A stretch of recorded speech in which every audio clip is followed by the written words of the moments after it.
So the first thing, we were looking for images of women in the fishing industry. Looked at herring girls. We found they didn't spend so much time in Bridlington from the historians, but one thing that was very relevant were Gansey knitters, and I was looking for images here, and I found a picture by Frank Meadow Sutcliffe of Whitby of a Gansey knitter, and I think that was particularly inspiring, and it seemed to have a sort of presence. There's something happening between her and the knitting. There's a sort of resonance there, and it's like she's putting all her love into the article she's making, and that was very well received. I put this to the steering committee. I made a very small maquette, probably about 6 inches tall. I hadn't quite resolved what was going to happen with the Gansey yet. This was just clay and wire made very quickly, and she was going to be sat on a plinth. And from there I went on to the larger size maquette, which was about roughly a third life size. So you can see her knitting. Again, the Gansey quite large. And trying to keep that essence of what it was about the original idea that I liked and that appealed to everybody. With the actual full size, built an armature. In fact, the foundry were very good, and they designed a piece to my specifications, which then could be fabricated and it was fully adjustable as well. So there was a little bit of leeway as I actually started to put material on the frame. So it's the armature is a skeleton that you actually work on, and you can set the angles and set the gesture and work on it. I've spent a lot of time carving, which is taking stuff away and you can't put it back. But with modelling, you're constantly building on top. You take little pellets of clay.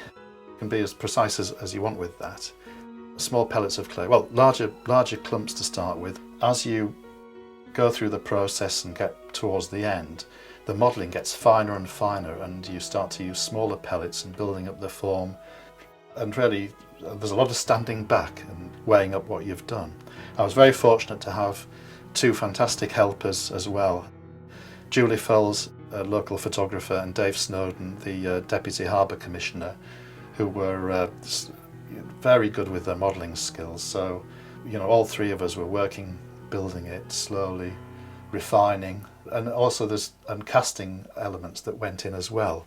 The little fish that are going over the skirt and down the sides of the plinth with the names of the harbour families and the fishing families, cast from actual fish. So Julie and Dave both worked on that process as well. We really worked on the textural elements of the piece as well.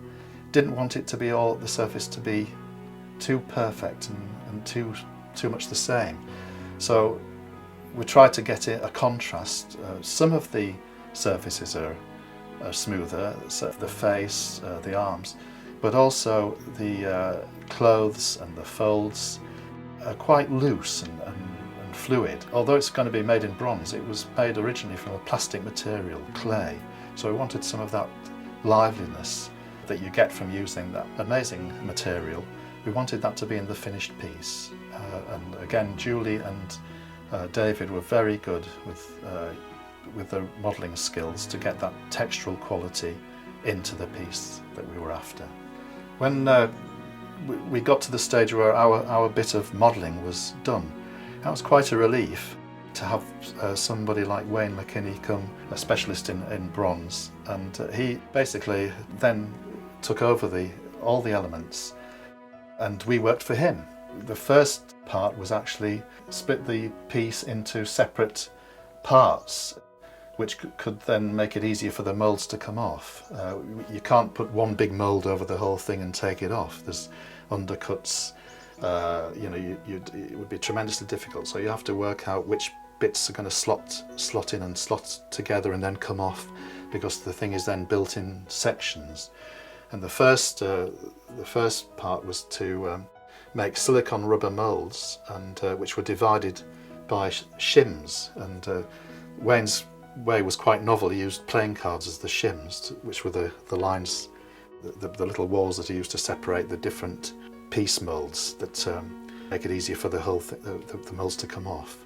And then we started building up with rubber silicon, rather garish pink colour.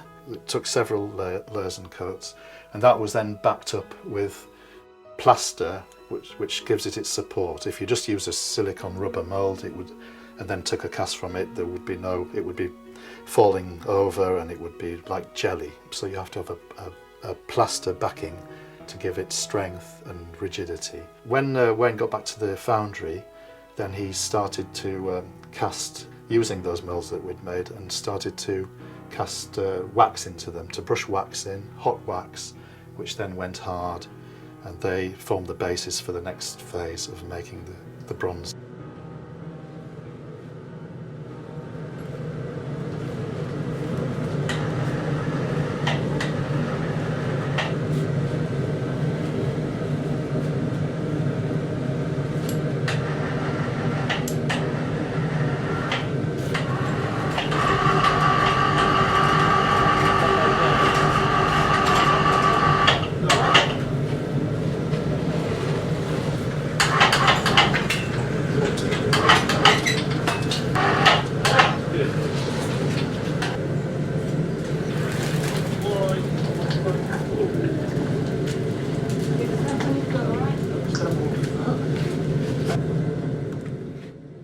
We're working on the Gansey sculpture by Steve Carvill. It's destined for Bridlington Harbour on the North Pier, I think.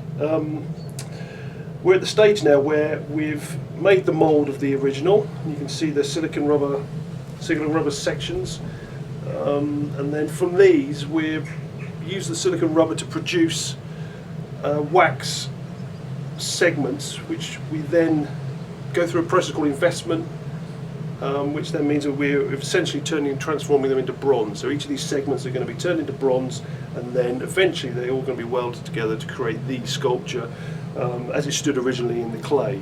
I think one of the things that appeals to me about doing a piece of work like the Gansey Girl, and I've found in the past, is that people interpret it in their own way, and they have their own, they bring their experience and their feelings, and they can often tell you things that as the artist you hadn't thought of, which are quite revealing. And I hope that's what happens with the Gansey Girl. I don't want to explain too much about it and about the the meaning of it, because everybody will have their own view of it, and I hope it'll mean something to them.